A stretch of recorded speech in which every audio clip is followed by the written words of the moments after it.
On a tous cette image en tête, non? Un magasin de jouets, juste avant les fêtes, des rayons qui débordent, tout est parfaitement aligné, chaque boîte à sa place. On pourrait presque croire que c'est de la magie. Mais en réalité, derrière cette abondance, il y a une mécanique d'une précision incroyable.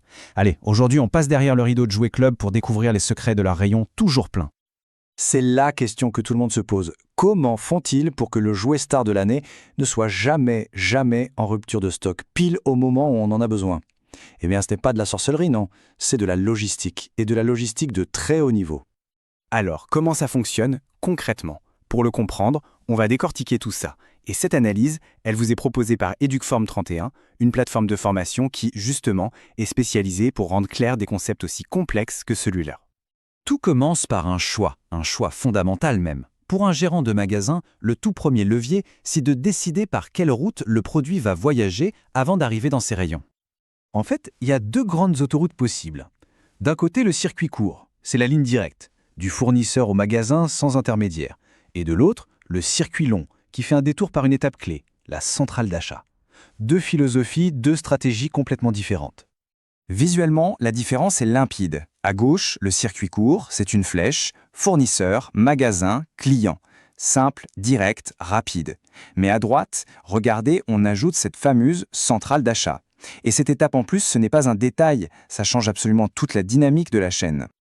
Alors, pourquoi choisir l'un ou l'autre? Eh bien, tout est une question de compromis. Le circuit court, c'est la réactivité à l'état pur, parfait pour un produit qui devient subitement à la mode. Le circuit long, lui, c'est la puissance de feu. On regroupe les commandes pour acheter en masse et donc obtenir des prix imbattables. C'est un arbitrage permanent entre agilité et pouvoir d'achat. On passe au deuxième levier. Une fois que la route est choisie, il faut commander. Et là encore, la façon de s'y prendre peut tout changer. Et cette fameuse centrale d'achat, c'est vraiment le cœur du système pour le circuit long. C'est grâce à elle que des magasins indépendants, comme ceux de la coopérative Jouet Club, peuvent peser aussi lourd que les géants de la distribution. Le principe est simple, l'union fait la force. On mutualise les commandes pour acheter en très grande quantité, et donc à des prix bien plus bas. Tenez, regardez ce chiffre, pris au hasard sur un bon de commande, 816 € et 6 centimes. Ça peut paraître anodin, mais ce n'est pas un chiffre rond. C'est le résultat hyper précis d'une commande de 42 unités d'un produit à 19,43 €. Un chiffre qui montre bien l'optimisation au centime près que permet la centrale. Mais attention, la centrale d'achat n'est pas la seule option.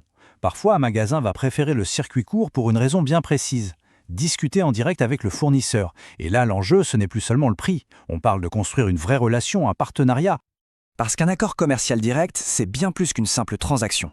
On y négocie des objectifs de vente, des remises qui augmentent si on vend plus, la place exacte du produit en rayon, sa présence dans les catalogues. C'est un vrai contrat de collaboration où chacun s'engage à faire réussir l'autre. Et nous voilà au troisième et dernier levier, celui qui est peut-être le plus complexe aujourd'hui. Comment on gère les stocks quand les clients achètent à la fois en magasin et en ligne? C'est tout le défi de ce qu'on appelle l'omnicanal. On a tous vécu cette frustration, non? On trouve le produit de nos rêves en ligne, on clique et là, le message qui tue, épuisé. Pour un commerçant, c'est le pire des scénarios. Alors comment on fait pour l'éviter? La réponse des professionnels, c'est un outil qui peut paraître un peu barbare, mais qui est redoutablement efficace, le cadencier. En gros, c'est un tableau de bord ultra puissant qui suit 4 choses vitales. Le stock qu'on a, les commandes qui sont passées, les livraisons qui vont arriver et les ventes qu'on réalise. C'est le cerveau de toute la gestion des stocks. Regardez ce tableau simplifié. En semaine 45, on voit qu'on a vendu 10 unités. Le stock est tombé à 12. Ça pourrait être critique, mais non. On voit qu'une livraison de 24 est arrivée, le stock remonte donc à 26 pour attaquer la semaine suivante. En suivant ces chiffres, on peut anticiper les besoins et commander exactement ce qu'il faut, quand il faut. On ne subit plus, on pilote. C'est fou de voir comment un simple outil bien utilisé peut tout changer, n'est-ce pas? La maîtrise de ce genre de méthode, c'est ce qui fait la différence entre une gestion au feeling et une vraie performance. Et d'ailleurs, rendre ce savoir-faire accessible, c'est précisément la mission de plateformes comme Educform 31. Bon, alors si on met toutes les pièces du puzzle ensemble, on voit que ces 3 leviers combinés forment une stratégie complète et vraiment efficace. Alors qu'est-ce qu'on doit retenir de tout ça? Premièrement, le choix du circuit, court ou long, c'est un vrai pari stratégique. Deuxièmement, l'art de la commande. Ça se joue entre la force de frappe de la centrale d'achat et la finesse d'un partenariat direct. Et troisièmement, à l'heure du numérique, synchroniser ses stocks avec un outil comme le cadencier, c'est juste vital. C'est l'alchimie de ces 3 éléments qui fait que les rayons sont toujours pleins. Et tout ça, ça nous amène à une dernière question. Une question pour le futur. On a vu l'importance des outils et de la stratégie humaine.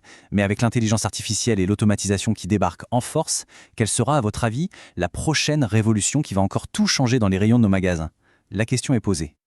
Voilà pour ce plongeon dans les coulisses de la logistique. Si ce décryptage vous a plu, si vous avez trouvé ça utile, la meilleure façon de le montrer, c'est tout simple, un petit like et surtout, abonnez-vous à Educform 31. C'est la meilleure garantie de ne rater aucune de nos prochaines analyses.